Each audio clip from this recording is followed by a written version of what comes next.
Assalamu alaikum everyone. My name is Arish Asif Khan and today we will explore the fundamental concepts of pressure and its effects on solid materials as covered in class 9th physics. Let's define pressure. Pressure is known as P. It is defined as force applied per unit area. The formula is P is equal to force divided by area. The SI unit of pressure is pascals, which is denoted by PA, and it is equivalent to Newton per square meter. Pressure in action with everyday examples. A balloon bursts easily when pricked with a pin due to concentrated pressure on that small area of the pin tip.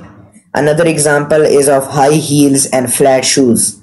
A high-heeled shoe will exert more pressure than a flat shoe because the force is concentrated on a smaller area, while the flat shoes are concentrated on a larger area. The sharpness advantage. A sharp knife cuts meat more easily than a blunt one. This is because it applies the same force over a smaller area, significantly increasing the pressure at the cutting edge. Let's calculate pressure with an example of Abdur Rahman. Let's calculate the pressure of the Abdur Rahman which he applies on the stage. His mass is 50 kg and the area of both of his feet are 400 centimeters square. If we turn this into meter square, that will be 0.04. First we need to calculate his weight. So weight is equal to mg, mass multiply gravity. Our mass was 50 multiplied by 9.8 meter per second square, so our weight is 490.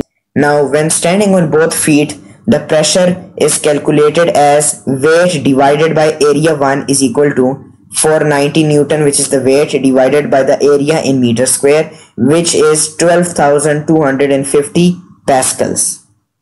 If Abdur Rahman stands on 1 foot, the area will be half to 0.02 meter square because it is divided by 2. The pressure becomes weight divided by A2, and 490 divides by 0.02 instead of 0.04, which results to 24,500 pascals. Halving the area will double the pressure. I hope you guys liked my lecture. If you did, make sure to subscribe to my channel. Thank you.